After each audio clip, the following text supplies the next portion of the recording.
ಈ ಒಂದು ಆ ಕಾರ್ಯಕ್ರಮಕ್ಕೆ ಮತ್ತೊಮ್ಮೆ ನಿಮ್ಮೆಲ್ಲರಿಗೂ ಪ್ರೀತಿಯ ಸ್ವಾಗತವನ್ನ ಕೊಡ್ತಾ, ಈಗ ನಾವು ಮಾಡ್ತಾ ಇರುವಂತ ಒಂದು ಪುಟ್ಟದಾದ ಪ್ರಹಸನ ಏನು ಅಂದ್ರೆ ಈ ಮೊಬೈಲ್ ಇಂದ ಆಗುವಂತ ದುಷ್ಪರಿಣಾಮಗಳು ಮೊದಲನೇದಾಗಿ. ಎರಡನೇದಾಗಿ ಏನು ಅಂದ್ರೆ ಮಕ್ಕಳು ಒಂದು ವಿಷಯ ಇದೆ, ಹೆತ್ತವ್ರಿಗೆ ಹೆಗಣ ಮುದ್ದು ಅಂತ. ಅದು ಏನೇ ಇರ್ಲಿ, ಎತ್ತೇ ಇರ್ಲಿ, ಅವರು ಮಕ್ಕಳನ್ನ ಪ್ರೀತಿಸುವಂಥದ್ದು ಅದು ಅತಿ ಆಗ್ತಿದೆ ಈ ನಡುವೆ. ಮೊದ್ಲೆಲ್ಲ ನಾವೆಲ್ಲ ಕಷ್ಟಪಟ್ಟು ಒಂದೊಂದು ಪೆನ್ಸಿಲ್ ತಗೊಳ್ಬೇಕಾದ್ರೂ ತುಂಬಾ ಕಷ್ಟಪಡ್ತಾ ಇದ್ವಿ. ಆದ್ರೆ ಇವಾಗ ಹಾಗಲ್ಲ.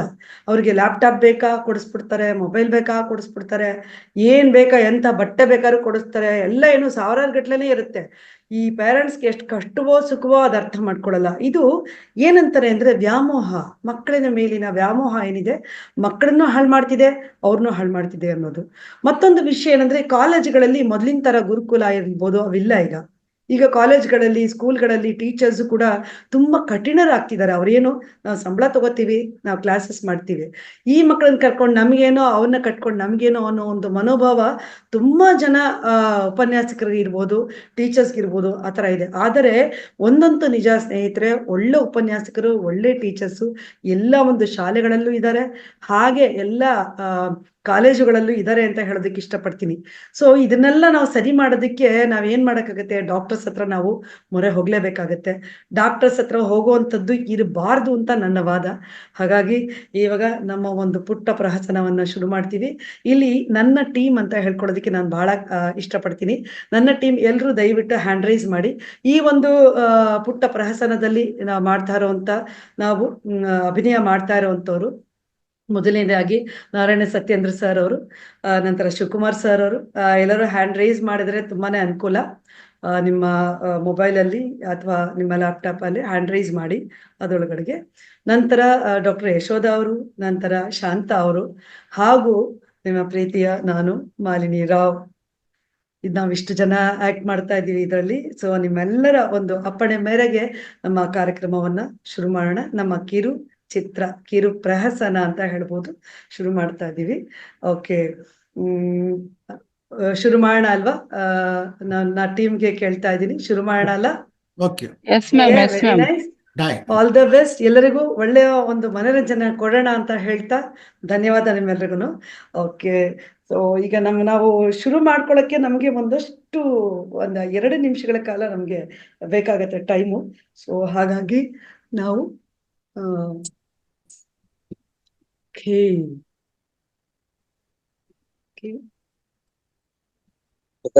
ನೋಡ್ಬೋದು. ಓಕೆ, ಅಮ್ಮ ನಾನು ಹೋಗ್ ಬರ್ತೀನಮ್ಮ, ಲೇಟ್ ಆಯ್ತು. ಪುಟ ಇನ್ನೊಂದ್ ಅರ್ಧ ತಿನ್ಸ್ಬಿಟ್ಟಿದೀನಿ, ಇನ್ನೊಂದ್ ಅರ್ಧ ತಿನ್ಬಿಡಚ್ಚಿನಿ. ಹೋಗಮ್ಮ ನೀನು, ದಿನಾ ಲೇಟ್ ಆಗತ್ತೆ. ನಮ್ ಸಾರ್ ಅಯ್ಯಪ್ಪ ಒಬ್ರು ಇದ್ದಾರೆ, ಶಿವು ಸರ್, ದಿನ ಬೈತಾರೆ. ನೀನೇನಮ್ಮ ನೀನು? ಸರಿ ನೀ ನಂಗೆ ಸರ್ಪ್ರೈಸ್ ಅಮ್ಮ, ಥ್ಯಾಂಕ್ ಯು. ವಾವ್, ಸೂಪರ್, ಎಷ್ಟು ಚೆನ್ನಾಗಿದೆ. 6 ತಿಂಗಳಿಗೆ ಇನ್ನೂ ಒಂದು ಹೊಸ ಮೊಬೈಲ್ ಬರುತ್ತೆ ಪುಟ, ಅದನ್ನು ಕೊಡಿಸ್ತೀನಿ. ತಿನ್ಕೊಂಬಿಡು ಬಂಗಾರ, ನನ್ ಮುದ್ದು ಬಂಗಾರ, ತಿನ್ಕೊಂಬಿಡು ಮಲ, ತಿನ್ಕೊಂಬಿಡು. ಕಾಲೇಜಲ್ಲಿ ಕ್ಯಾಂಟೀನ್ ಇದೆ, ಅಲ್ಲಿ ಹೋಗಿ ತಿಂತೀನಿ. ಹೊರಡ್ಬೇಕು. Bye bye bye bye. Wow, super, 2 mobile. Bye ಪುಟ, ಹುಷಾರಾಗಿ ಹೋಗ್ಬಾ ಚಿನ್ನಿ. ಓಕೆ ಮಾ, ಬಾಯ್ ಬಾಯ್ ಬಾಯ್. ಈ ನೋಡ್ರೆ 2 ಮೊಬೈಲು. ನಮ್ಮಮ್ಮ ಇವತ್ತು ಹೊಸ ಮೊಬೈಲ್ ಕೊಡ್ಸಿದ್ರು. ಇಷ್ಟು ಚೆನ್ನಾಗಿದೆ ಅಲ್ಲ, ಸೂಪರ್ ಆಗಿದೆ ನೋಡಿ. ನೋಡಿ ಎಷ್ಟು ಫೀಚರ್ಸ್ ಇದೆ ಗೊತ್ತಾ ಇದಕ್ಕೆ. ಮೈ ಗಾಡ್ ಅಲ್ವಾ ರತ್ನ? ನಿನ್ ಮೊಬೈಲ್ ನೋಡಿ, ಡಬ್ಬ ತರ ಇದೆ. ನನ್ ನೋಡು ಏನ್ ಚೆನ್ನಾಗಿದೆ. ಈ ಮೊಬೈಲ್ ಬೇಕಾದ್ರೆ ನಾನು ಫೋಟೋಗಳು ಬೇಕಾದ್ರೆ ಇದ್ರಲ್ಲಿ ತೆಗಿತೀನಿ, ಬಟ್ ಇದ್ರಲ್ಲಿ ಕ್ಯಾಮ್ರಾ ಚೆನ್ನಾಗಿದೆ ಕಣ್ರಿ. ಓ ನೋಡು. ಎಸ್ ಕೆ ಸರ್ ಬಂದ್ರು, ಶಿವ ಸರ್. ಇಟ್ಕೋ, ಕಡೆ ಇಟ್ಕೋತೀನಿ. ಮಾಲ, ಏನದು ಏನದು ಕೈಲಿರೋದು? ಸರ್ ಏನಿಲ್ಲ ಸರ್. ಮೊಬೈಲ್ ತೆಗಿದ್ಯಲ್ಲ ಮಾಲಾ? ಇಲ್ಲ ಸರ್, ನಾನು ಮೊಬೈಲ್ ತಂದಿಲ್ಲ ಸರ್ ಇವತ್ತು.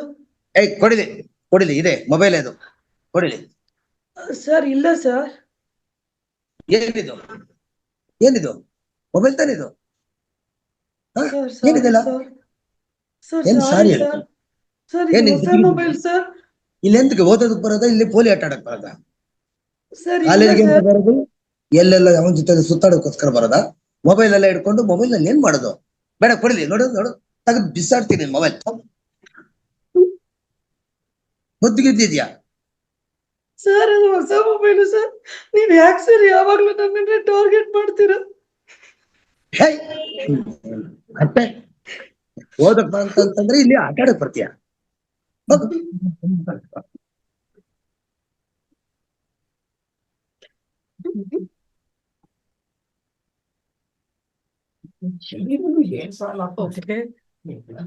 ಒಂದು ವಾರದ ನಂತರ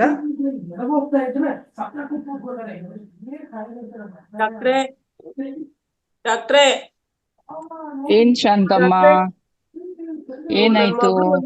ನನ್ ಮಗಳು ಒಂದ್ ವಾರದಿಂದ ಊಟ ತಿಂಡಿ ಸರಿಯಾಗಿ ತಿಂತಾ ಇಲ್ಲ. ಯಾವಾಗ್ಲೂ ಏನ್ ಮೊಬೈಲ್ ತೊಂದ್ರೆ ಮೊಬೈಲ್. ಮಾಡ್ಕೊಂಡಿದ್ದಾಳೆ? ಸರ್ ಬೈದ್ರು ಮೊಬೈಲ್ ಹೊಡೆದಾಕಿದ್ರು ಅಂತ ಅದೇ ಡಿಪ್ರೆಷನ್ ಹೋಗ್ಬಿಟ್ಟಿದ್ದಾಳೆ. ನನ್ ಮುದ್ದು ಮಗಳು, ಕರ್ಕೊಂಡ್ ಅವಳು ನನ್ ಬಂದಿದೀಯಾ? ಜೀವಕ್ಕಿಂತ ಹೆಚ್ಚಾಗಿ. ಹೌದು, ಕರ್ಕೊಂಡ್ ಬಾಮ್ಮ, ತಗೊಳ್ಳಿ. ಬಾಮ್ಮ ಇಲ್ಲಿ. ಏನಾಗಿದೆ ಪರೀಕ್ಷೆ ಮಾಡಿ ನೋಡ್ತೀನಿ. ಏನ್ ತೊಂದ್ರೆ ಆಗ್ತಾ ಇದೆ? ಊಟ ಮಾಡ್ತಾ ಇಲ್ವಾ? ಸರಿಯಾಗಿ ನಿದ್ದೆ ಮಾಡ್ತಾ ಇಲ್ವಾ? ದಯವಿಟ್ಟು ನನ್ ಮಗಳನ್ನ ನೋಡಿ ಕಾಪಾಡಿ ಮ್ಯಾಮ್. ಆಯ್ತು ಆಯ್ತು ಶಾಂತಮ್ಮ, ಒಂದ್ಸತಿ ಅವಳನ್ನ ಪರೀಕ್ಷೆ ಮಾಡಿ ನೋಡ್ತೀನಿ, ಆಯ್ತಾ? ನೀವೇನ್ ಗಾಬರಿ ಬೀಳ್ಬೇಡಿ. Okay ma'am. ಹ್ಮ್. ನನ್ ಜೀವಕ್ಕಿಂತ ಹೆಚ್ಚು ಮ್ಯಾಮ್ ಅವಳು. ನನ್ಗಿರೋ ಒಬ್ಳೇ ಆಯ್ತು ಒಬ್ಳು ಆಯ್ತು, ಮ್ಯಾಮ್. ಸಮಾಧಾನ ಮಾಡ್ಕೊಳ್ಳಿ, ಅಳ್ಬೇಡಿ. ಪರೀಕ್ಷೆ ಮಾಡಿ ನೋಡ್ದೆ ಶಾಂತಮ್ಮ. ಯಾಕೆ ನೀವು ಹೆಚ್ಚಾಗಿ ಮೊಬೈಲ್ ಕೊಡ್ತೀರಾ ಮಕ್ಕಳಿಗೆ? ಕೊಟ್ಮೇಲೆ ಎಷ್ಟು ಸಮಯ ಅದನ್ನ ಯೂಸ್ ಮಾಡ್ಬೇಕು ಅಂತ ಹೇಳಿದ್ದೀರೇನಮ್ಮ? ಏನು ಹೇಳಿಲ್ಲ ಹೇಳ್ಬೇಕಲ್ವಾ? ಮ್ಯಾಮ್. ಅವಳು ಖುಷಿನೇ ಮತ್ತೆ? ನನ್ಗೆ ಇಷ್ಟ ಮ್ಯಾಮ್. ಆ, ಅಮ್ಮ, ನೋಡಿ, ಮೊಬೈಲ್ ಕೊಟ್ಟಿದ್ದೇನೆ. ಮೊಬೈಲು. ಮೊಬೈಲ್ ಇಂದ ಎಲೆಕ್ಟ್ರೋಮ್ಯಾಗ್ನೆಟಿಕ್ ವೇವ್ಸ್, ತುಂಬಾ ತರಂಗಗಳು ಬಂದು ದೇಹದಲ್ಲಿರೋ ಅಂಗಾಂಗಗಳಿಗೆ ಹಾನಿ ಮಾಡುತ್ತೆ ಶಾಂತಮ್ಮ. ಇದು ನಿಮಗ್ ಗೊತ್ತಿಲ್ವೇ? ಇಲ್ಲ ಅವಳು ಮ್ಯಾಮ್, ಓದಿನಲ್ಲಿ ಎಷ್ಟು ಚುರುಕಾಗಿದ್ಲು, ಎಷ್ಟು ಲವಲವಿಕೆಯಿಂದಿದ್ಲು. ಇಷ್ಟು ದಿವಸ ಬಂದಾಗ ಎಷ್ಟು ಚೆನ್ನಾಗಿ ಮಾತಾಡ್ತಾ ಇದ್ಲು. ಅವಳನ್ನ ನೋಡಿದ್ರೆ ಈಗ ಅವ್ಳು ಖುಷಿ ಎಷ್ಟು ಪಡ್ತಾಳೆ ಅಂತ ಬೇಜಾರಾಗ್ತಾ ಇದೆ. ಕೊಡ್ತೆ ಮ್ಯಾಮ್. ನಾನು ಅವಳು ಖುಷಿ ಪಡ್ತಾಳೆ ತಪ್ಪು ಅಂತ ತಪ್ಪು, ಕೊಡ್ತೆ ಮ್ಯಾಮ್. ಅದು ಮಾಡಿದ್ದೆಲ್ಲ ತಪ್ಪು. ಇವಾಗ ಏನು ಆಗೋದಿಲ್ಲ. ಈಗ ಕೆಲವೊಂದು ಪರೀಕ್ಷೆಗಳನ್ನ ಮಾಡಿಸ್ಬೇಕಾಗುತ್ತೆ. ಅವಳು ಮಾನಸಿಕವಾಗಿ ಕುಗ್ಗಿ ಹೋಗಿದ್ದಾಳೆ, ಆಯ್ತಾ? ನಿದ್ದೆ ಸರಿಯಾಗಿ ಮಾಡ್ತಾ ಇಲ್ಲ, ಕಣ್ಣಿಗೂ ಅದು ತುಂಬಾ ತೊಂದರೆ, ಹಾನಿ ಮಾಡಿದೆ. ಹಾಗಾಗಿ ಕಣ್ಣಿನ ಪರೀಕ್ಷೆ ಮಾಡಿಸ್ಬೇಕು, ಕೆಲವೊಂದು ಸ್ಕ್ಯಾನ್ ಮಾಡಿಸ್ಬೇಕು, ರಕ್ತ ಪರೀಕ್ಷೆಗಳನ್ನ ಮಾಡಿಸ್ಬೇಕು. ಮಾಡಿಸ್ಕೊಂಡು ತಗೊಬನ್ನಿ, ರಿಪೋರ್ಟ್ ನೋಡಿ ನಾನು ಹೇಳ್ತೇನೆ, ಆಯ್ತಾ? ನನ್ಗೆ ಒಪ್ಕೊಳ ಮ್ಯಾಮ್. ನನ್ ಮಗಳು ಈಗ ಸರಿ ಮೊಬೈಲು. ಸದ್ಯಕ್ಕೆ ಮೊಬೈಲ್ ಎಲ್ಲ ಕೊಡ್ಬೇಡಿ. ಮಾಲಾ ಹಠ ಮಾಡ್ಬಾರ್ದು, ಅಮ್ಮನ್ ಜೊತೆ ಹೋಗಿ ಬಾ. ಏನ್ ಮಾಡ್ಬೇಕು ಮ್ಯಾಮ್ ನಾನೀಗ? ಮೊಬೈಲು. ಪರೀಕ್ಷೆಗಳನ್ನ ಮಾಡಿಸ್ಕೊಂಡ್ ಬನ್ನಿ, ಓಕೆ ಮ್ಯಾಮ್. ಪರೀಕ್ಷೆಗಳನ್ನ ಮಾಡಿಸ್ಕೊಂಡ್ ಬನ್ನಿ, ನಾನು ಹೇಳ್ತೇನೆ. ಓಕೆ ಮ್ಯಾಮ್, ಮಾಡಿಸ್ಕೊ ಬರ್ತೀನಿ. ಅಮ್ಮ, ಮೊಬೈಲ್ ಬಂದ್ರೆ ಬೇಕು. ಶಾಂತಮ್ಮ? ತಗೊಳ್ಳಿ ಮ್ಯಾಮ್, ನೀವ್ ಹೇಳಿದಷ್ಟು ಮಾಡಿಸ್ಕೊ ಬಂದಿದ್ದೀನಿ. ಓಕೆ, ಒಮ್ಮೆ ನೋಡ್ತೇನೆ. Okay ma'am. ಶಾಂತಮ್ಮ, ಅವಳನ್ನ ಪರೀಕ್ಷೆ ಮಾಡಿದಾಗ ಕೆಲವು ಅಂಶಗಳು ಗೊತ್ತಾಯ್ತು. ಈಗ ಪರೀಕ್ಷೆಯಲ್ಲೂ ತುಂಬಾ ತೊಂದರೆಗಳಿದೆ. ಏನ್ ಮಾಡ್ತೀರಾ? ಹೀಗೆ ಮೇಡಮ್, ಮಾಡೋದು ದಯವಿಟ್ಟು ನನ್ ತಪ್ಪಾಯ್ತು. ಮಗನ್ನ ನೀವು ಕಾಪಾಡಿ. ಚಿಕ್ಕ ವಯಸ್ಸಿನಲ್ಲೇ ಇಷ್ಟೊಂದು ಮೊಬೈಲ್ ಹುಚ್ಚು ಹತ್ತಿಸ್ಕೊಳ್ಳೋದು ತುಂಬಾ ತಪ್ಪು. ಮಕ್ಕಳಿಗೆ ನೀವು ಗೈಡ್ ಮಾಡ್ಬೇಕು, ತಂದೆ ತಾಯಿ ಆಗಿದ್ಕೊಂಡು, ಅಲ್ವಾ? ಈಗ ಒಂದು ಕೆಲಸ ಮಾಡಿ, ಕೆಲವೊಂದು ಔಷಧಿಗಳೆಲ್ಲ ನಾನು ಪರೀಕ್ಷೆ ಮಾಡಿ ನಂತರ ಕೊಟ್ಟಿರ್ತೇನೆ. ಆ ಔಷಧಿಗಳನ್ನ ನೀವು ಸರಿಯಾದ ಸಮಯಕ್ಕೆ ಅವಳಿಗೆ ಕೊಡ್ಬೇಕು. ಅದ್ರ ಜೊತೆಗೆ ಇಲ್ಲಿ ಮನೋವೈದ್ಯರೊಬ್ಬರಿದ್ದಾರೆ, ಅವರು ಸತ್ಯೇಂದ್ರ ನಾರಾಯಣ್ ಕುಮಾರ್ ಅಂತ ಹೇಳ್ಬಿಟ್ಟು, ಅವ್ರ ಹತ್ರ ಹೋಗಿ ಕರ್ಕೊಂಡು ಹೋಗಿ ಕೌನ್ಸಿಲಿಂಗ್ ಮಾಡಿಸಿ. ಹಾಗೇನೆ ಯಾವಾಗ ನನ್ನ ಹೋಗ್ಬೇಕು? ಔಷಧಿಗಳನ್ನ ಈಗ ತಕ್ಷಣನೇ ತಪ್ಪದೆ ಹೋಗಿ. ಕೊಡ್ತೀನಿ. ಇವಾಗ್ಲೇ ಸರಿಯಾಗಿ ಹೋಗ್ತೀನಿ. ಹೋಗ್ತಾಳೆ. ಈಗ್ಲೇ ಹೋಗಿ. ಮಾಲಾ ಚೆನ್ನಾಗಿ ಆಗ್ತಾಳೆ. ಆದ್ರೆ ಅವರ ಸಲಹೆ ಮೇರೆಗೆ ಏನೇನ್ ಹೇಳ್ತಾರೆ ಅದನ್ನ ನೀವು ಪಾಲನೆ ಮಾಡ್ಬೇಕಾಗುತ್ತೆ. ಹಾಗೆ ನಾನು ಕೊಟ್ಟ ಔಷಧಿಗಳನ್ನ ನೀವು ಸರಿಯಾದ ಕ್ರಮದಲ್ಲಿ ಕೊಡ್ಬೇಕಾಗುತ್ತೆ. ಮೊಬೈಲ್ನ ಒಂದ್ ಸ್ವಲ್ಪ ಕಡಿಮೆ ಮಾಡಿ, ಆಯ್ತಾ? ಬಾ ಪುಟ್ಟ, ಓಕೆ. ಬಂಗಾರ, ಬಾರ ಮಗಳು. ಅಮ್ಮ ಮೊಬೈಲ್ ಕೊಡು. ಅಳ್ಬೇಡ, ಬಾ ಚಿನ್ನಿ. Sir sir. ಯಾರು? ಶಾಂತ ಅವ್ರಾ? Yes sir. ಸರ್ ಹೇಳಮ್ಮ, ಯಾರು? ಡಾಕ್ಟರ್ ಯಶೋಧ ಕಳ್ಸಿದ್ರಾ? ಹ್ಞೂ ಸರ್, ನನ್ ಮಗನ್ ಕಾಪಾಡಿ ಸರ್, ಪ್ಲೀಸ್ ಸರ್. ಗುಡ್. ಅವ್ರು ಫೋನ್ ಮಾಡಿ ಹೇಳಿದ್ರಮ್ಮ ನನಗೆ. ರಿಪೋರ್ಟ್ಸ್ ಎಲ್ಲ ಕಳಿಸಿದ್ದಾರೆ, ನೋಡಿದ್ದೀನಿ. ಇವಳೇನಾ ನಿಮ್ಮ ಮಗಳು? ಸರ್ ಮಾಲಾ ಅಂತ. ಮಾಲಾ, ಮಾತಾಡಮ್ಮ ನನ್ನ ಹತ್ರ. ಮಾಲಾ, ಮೊಬೈಲ್ ಬೇಕು. ಮೊಬೈಲು ನಿಂಗೆ ಏನ್ ಬೇಕೋ ಎಲ್ಲ ಸಿಗುತ್ತೆ. ನಾನು ಹೇಳಿದ ಮಾತು ಕೇಳ್ತೀಯ ನೀನು? ಹ್ಮ್ ಆ ಹ್ಮ್ ಆ, ಅಮ್ಮ ಹೇಳ್ತೀನಿ. ಶಾಂತಮ್ಮ, ನೀವು ಒಂದು ಕೆಲಸ ಮಾಡಬೇಕು. ಈ ಹೇಳಿ ಸರ್. ನಿಮ್ಮ ಮಗಳನ್ನ ನಮ್ಮ ಕ್ಲಿನಿಕ್ ನಲ್ಲಿ ಅಡ್ಮಿಟ್ ಮಾಡಬೇಕು. 15 ದಿವಸಗಳ ಕಾಲ ಅವಳನ್ನ ನಾವು ವೆರಿಫಿಕೇಶನ್ಗೆ ಇಟ್ಕೋತೀವಿ. ಬೆಳಗಿನ ಜಾವ ಮತ್ತು ಸಾಯಂಕಾಲದೊತ್ತು ಕೆಲವು ಯೋಗ ಪ್ರಾಕ್ಟೀಸು, ಪ್ರಾಣಾಯಾಮ, ಈ ಥರ ಎಲ್ಲ ಕೆಲಸಗಳನ್ನ ಮಾಡಿಸ್ತೀವಿ ಅವಳ ಕೈನಲ್ಲಿ. ಧ್ಯಾನ Okay, ಇವೆಲ್ಲ. ಆಮೇಲೆ ಕೆಲವು ಆರೋಗ್ಯ ತಪಾಸಣೆಗಳು ಇದೆ, ಅವನ್ನೆಲ್ಲ ಮಾಡಿಸಿದ ಮೇಲೆ ಅವಳು ಒಂದು ಹಂತಕ್ಕೆ ಬರ್ತಾಳೆ. ಖಂಡಿತ ಇದು ಗುಣ ಆಗುತ್ತೆ. ಇದೊಂದು ಏನು ಯೋಚನೆ ಮಾಡಬೇಡಿ, ಭಯ ಪಡಬೇಡಿ, ಧೈರ್ಯವಾಗಿರಿ. ನಮ್ಮಲ್ಲಿ ಬಿಟ್ಕೊಡಿ ಅವಳನ್ನ, ನಾವು ನೋಡ್ಕೋತೀವಿ ಅವಳನ್ನ. Okay, okay sir. ಧೈರ್ಯವಾಗಿರಿ. ಮಲಾ, ನೀವು ನನ್ನ ಜೊತೆ ಇರ್ಬೇಕಮ್ಮ. 15 ದಿವಸ ನಮ್ಮ ಕ್ಲಿನಿಕ್ ಅಲ್ಲಿ ಅಮ್ಮ? ಬಹಳ ಜನ ಇದ್ದಾರೆ. ಮೊಬೈಲ್ ಬರುತ್ತೆ ಅಮ್ಮ, ನಿಮ್ಗೆ, ಇದೆ, ಎಲ್ಲ ಇದೆ. ಅಮ್ಮ ಇರಲ್ಲ. ಮೊಬೈಲ್ ಕೊಡ್ತೀನಿ ಪುಟ್ಟ, ಡಾಕ್ಟರ್ ಹೇಳ್ದಂಗ್ ಕೇಳ್ ಬಂಗಾರ. ಮೊಬೈಲ್ ನಿಮ್ಗೆ ಏನ್ ಬೇಕೋ ಕೊಡಿಸ್ತೀನಿ ಎಲ್ಲ ಇದೆ ಇಲ್ಲಿ, ನಿಮ್ಗೆ ಎಲ್ಲ ಸಿಗುತ್ತೆ ನಿಂಗೆ. Okay, hmm. Good girl, good girl. Be quiet ಅಮ್ಮ, ಧೈರ್ಯವಾಗಿ ಹೋಗಿ ಬನ್ನಿ ಅಮ್ಮ. ನಮಸ್ಕಾರ, ನಮಸ್ಕಾರ, ನಮಸ್ಕಾರ ಅಮ್ಮ. ಹೋಗಿ ಬನ್ನಿ. 15 ದಿವಸಗಳ ನಂತರ 15 ನಿಮಿಷಗಳು.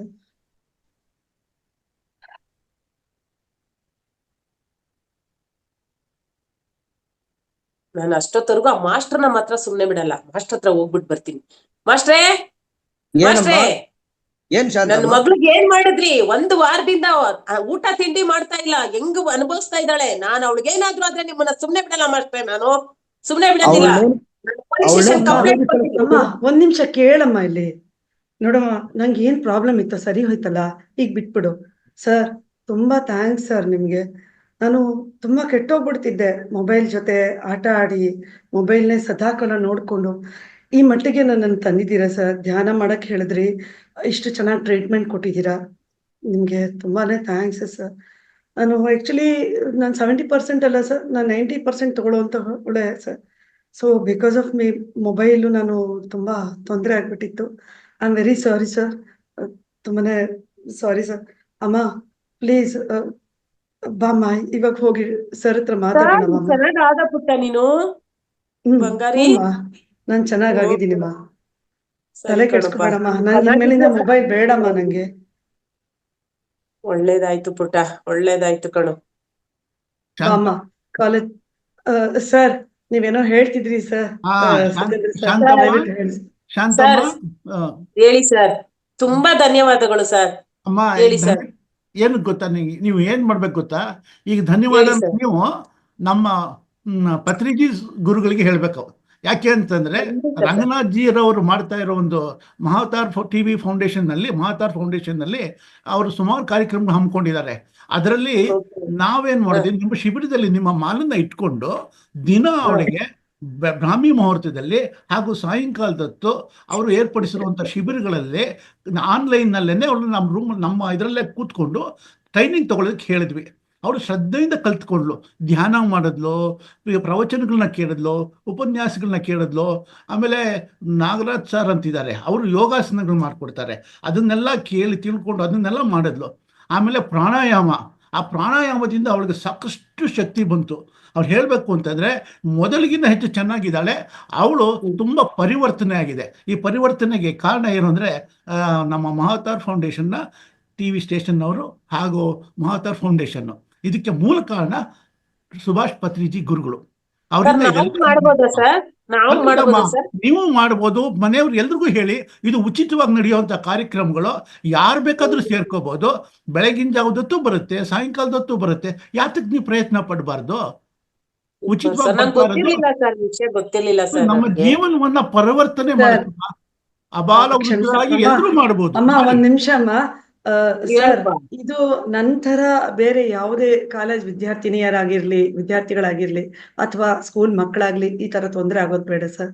ನೀವು ಆಸ್ ಎ ಸೈಕ್ಯಾಟ್ರಿಸ್ಟ್ ನೀವು ಏನು ಉಪದೇಶ ಕೊಡೋದಕ್ಕೆ ಇಷ್ಟಪಡ್ತೀರಾ ಹೇಳಿ ಸರ್, ದಯವಿಟ್ಟು. ಅಮ್ಮ, ಇದಕ್ಕೆ ನಾನು ಹೇಳಬೇಕು ಅಂತಂದ್ರೆ, ಮಕ್ಕಳಿಗೆ ನಾವು ಮೊಬೈಲ್ನ ಜಾಸ್ತಿ ಅಭ್ಯಾಸ ಮಾಡಿಸಬಾರ್ದು. ಆಮೇಲೆ ಅವ್ರಿಗೆ ಚಿಕ್ಕ ವಯಸ್ಸಿಂದ ಧ್ಯಾನ, ಪ್ರಾಣಾಯಾಮದ ಕಡೆ ಗಮನ ಕೊಡಬೇಕು. ಉಸಿರಾಟನೇ ಇಂಪಾರ್ಟೆಂಟು, ಅದ್ರ ಕ್ರಿಯೆ ಕೊಡಬೇಕು. ಊಟದಲ್ಲಿ ಸಸ್ಯಾಹಾರನೇ ಕೊಡಬೇಕು. ಜಂಕ್ ಫುಡ್ಗಳನ್ನ ಕೊಡಬೇಡಿ. ಮೊಬೈಲ್ನ ಕೆಲವು ನಿಗದಿತ ಸಮಯದಲ್ಲಿ ಮಾತ್ರ ಕೊಡಬೇಕು. ಮಕ್ಕಳಿಗೆ ಅದರಲ್ಲಿ ಏನು ಅಂದರೆ, ಗೂಗಲ್ನಲ್ಲಿ ಅವ್ರಿಗೇನು ಸಬ್ಜೆಕ್ಟ್ ಯೂಟ್ಯೂಬಲ್ಲಿ ಅವ್ರ ಸಬ್ಜೆಕ್ಟ್ ಏನು ಸಿಲೆಬಸ್ ಪ್ರಕಾರ ನೋಟ್ಸ್ ಇರುತ್ತೆ ಅದನ್ನು ಮಾತ್ರ ಅಬ್ಸರ್ವ್ ಮಾಡೋದಕ್ಕೆ ಅವಕಾಶ ಕೊಡಿ. ಯಾವುದೇ ಕಾರಣಕ್ಕೂ ಮಕ್ಕಳನ್ನ ಯಾವುದೇ ಕಾರಣಕ್ಕೂ ನೀವು ಬೇರೆ ಏನೇ ಕಾರ್ಯಕ್ರಮ ನೋಡೋದಕ್ಕೂ ಬಿಡಬೇಡಿ. ಅದನ್ನು keep a track on the children's. ಆಮೇಲೆ ಕೆಲವು ಚೈಲ್ಡ್ ಲಾಕ್ ಅಂತ ಇರುತ್ತೆ, ಆ ಲಾಕ್ ಮಾಡಿಬಿಡಿ. ಆ ಕಾರ್ಯಕ್ರಮಗಳು ನಾವು ನೋಡೋಕ್ಕೆ ಸಾಧ್ಯನೇ ಇರೋದಿಲ್ಲ. ಆಮೇಲೆ ಮೊಬೈಲ್ನ ಉಪಯೋಗಿಸ್ಬೇಕಾದ್ರೂ ಅಷ್ಟೇ ಸ್ವಲ್ಪ ದೂರದಲ್ಲಿ ಇಟ್ಕೊಳ್ಳಿ. ರಾತ್ರಿ ಮಲ್ಕೋಬೇಕಾದ್ರೆ ಮೊಬೈಲ್ಗಳನ್ನ ಯಾವುದೇ ಕಾರಣಕ್ಕೂ ನಿಮ್ಮ ಬೆಡ್ರೂಮಲ್ಲಿ ನಿಮ್ಮ ಬೆಡ್ ಪಕ್ಕದಲ್ಲಿ ಇಟ್ಕೋಬೇಡಿ, ಅವೇ ಫ್ರಮ್ ದಿ ಬೆಡ್ ಆ ಥರ ಇರಬೇಕು. ಆಮೇಲೆ ಮೊಬೈಲ್ನ ನೀವು ಹತ್ತಿರದಲ್ಲಿ ಇಟ್ಕೊಂಡಷ್ಟು ಮೈಕ್ರೋ ಏನಿದೆ ಎಲೆಕ್ಟ್ರಾನಿಕ್ ಇದನ್ನು ವೇವ್ಸು ನಿಮಗೆ ತೊಂದರೆ ಕೊಡುತ್ತೆ. ಅಡುಗೆ ಮನೆಗೆ ಹೋಗಬೇಕಾದ್ರೆ ಮೊಬೈಲ್ ತೊಗೊಂಡು ಹೋಗಬೇಡಿ, ಅದು ಬ್ಲಾಸ್ಟ್ ಆಗೋ ಚಾನ್ಸಸ್ ಇರುತ್ತೆ. ಇದೆಲ್ಲ ಸುಮಾರು ವಿಷಯಗಳಿದೆ ಅಮ್ಮ, ಎಚ್ಚರಿಕೆಯನ್ನು ಪಾಲಿಸಿ. ಇರೋ ಎಲೆಕ್ಟ್ರಾನಿಕ್ಸ್ ಮಾಧ್ಯಮ ನಮಗಾಗಿ, ನಮ್ಮ ಅನುಕೂಲಕ್ಕಾಗಿ, ಆದರೆ ಅದನ್ನು ನಾವು ದುರುಪಯೋಗ ಮಾಡ್ಕೋಬಾರ್ದು. ಜೀವನದಲ್ಲಿ ಅದು ಎಲ್ಲವನ್ನು ನಮ್ಮ ಅನುಕೂಲಕ್ಕೆ ಮಾತ್ರ ಇಟ್ಕೋಬೇಕು. ಅವು ನಮಗೋಸ್ಕರ ಇರೋದು, ನಾವು ಅವ್ರಿಗೋಸ್ಕರ, ಅದಕ್ಕೋಸ್ಕರ ಅಲ್ಲ ಅಲ್ವಾ?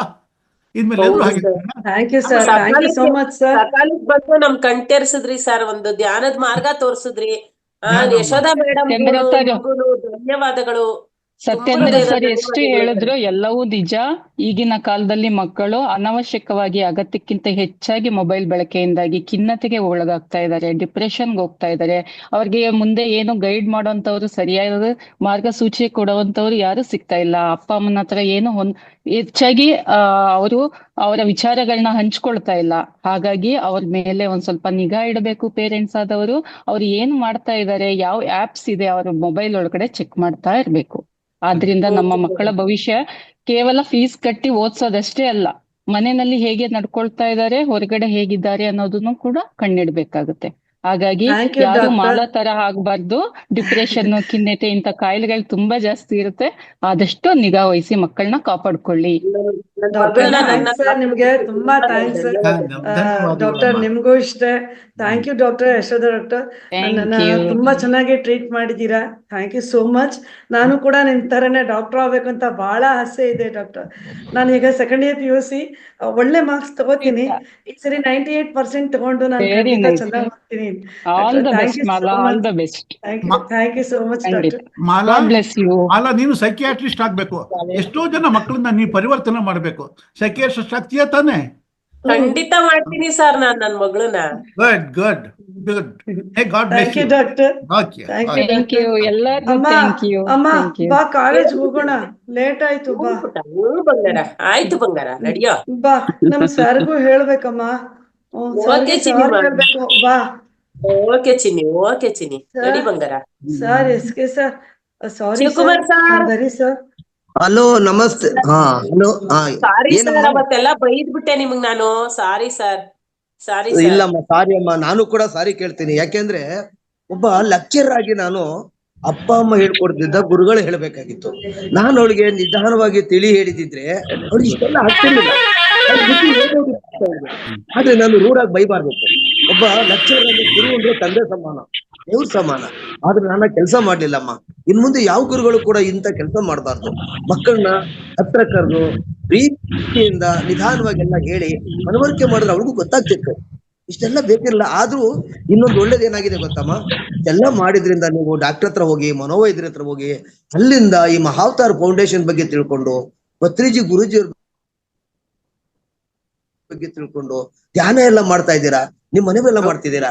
ಹಾಗೆ ನಾನು ಕೂಡ ಈಗ ಈ ಪತ್ರಿಕೆಯವರು ನಡೆಸ್ತಾ ಇರೋಂತ, ರಂಗನಾಥ್ ಸರ್ ನಡೆಸ್ತಾ ಇರೋಂತ ಮಹಾವತಾರ್ ಫೌಂಡೇಶನ್ಗೆ ಸೇರ್ಕೊಳ್ತೀನಿ. ಅದು ಎಲ್ಲಿ ನಡೆಯುತ್ತೆ, ಹೇಗೆ ಅನ್ನೋದನ್ನ ಸ್ವಲ್ಪ ದಯವಿಟ್ಟು ಕರೆಕ್ಟ್ ಆಗಿ ತಿಳಿಸಿ. ನನಗೂ ಸೇರ್ಬೇಕು ಅನ್ನೋ ಆಸೆ ಆಗ್ತಾ ಇದೆ. ಲಿಂಕ್ ಕಳ್ಸ್ಕೊಡ್ತೀನಿ ಸರ್, ನಾನು ಲಿಂಕ್ ಕಳ್ಸ್ಕೊಡ್ತೀನಿ. Thanks sir, thank you so much sir. ಇನ್ಮೇಲಿಂದ ನಾನು ಈ ತಪ್ಪು ಮಾಡಲ್ಲ sir. Thank you so much. Forgive ಮಾಡಿ ಸರ್. ನಾನು ಇನ್ಮೇಲೆ ಚೆನ್ನಾಗಿ ಓದ್ತೀನಿ ಸರ್. ಯಾವ ರೀತಿ ಹೇಳ್ಬೇಕಾದ ರೀತಿ ಹೇಳಲಿಲ್ಲ. ಬಟ್ ಈಗ ಇದೆಲ್ಲದ್ರಿಂದ ಏನಾಯ್ತು ಅಂತ ನನಗೆ ಅರ್ಥ ಆಯ್ತು. ನನ್ನ ತಪ್ಪು ಕೂಡ ಮನವರಿಕೆ ಆಯ್ತು. ಇದರಿಂದ ನಾನು ಕೂಡ ಮಹಾವತಾರ್ ಫೌಂಡೇಶನ್ ನ ಒಂದು ಧ್ಯಾನ ಕೋರ್ಸ್ ಸೇರ್ಕೊಂಡು ಧ್ಯಾನ ಮಾಡ್ಬೇಕು ಅಂತ ಕೂಡ ಅರ್ಥ ಆಗಿದೆ. ಅದ್ ನಾನು ಖಂಡಿತ ಮಾಡ್ತೀನಮ್ಮ. ನಾನು ಕೂಡ ಒಳ್ಳೆ ಗುರುಗಳಾಗ್ಬೇಕು ಅಂತ ಅಂದ್ಬಿಟ್ಟು ನನಗೆ ಆಸೆ ಆಗ್ತಾ ಇದೆ. ನಾನು ಕೂಡ ಆಗ್ತೇನೆ. Thank you so much sir. Thank you sir. Okay sir. Okay okay sir. Friends, ನಾನು ನಮ್ಮ ಕ್ಲಾಸ್ನಲ್ಲಿ ಎಲ್ರಿಗೂ ಏನು ಹೇಳ್ತಾ ಇದ್ದೀನಿ ಅಂತಂದರೆ, ಯಾರು ಮೊಬೈಲ್ಗೆ ಅಡಿಕ್ಟ್ ಆಗಬೇಡಿ ಪ್ಲೀಸ್.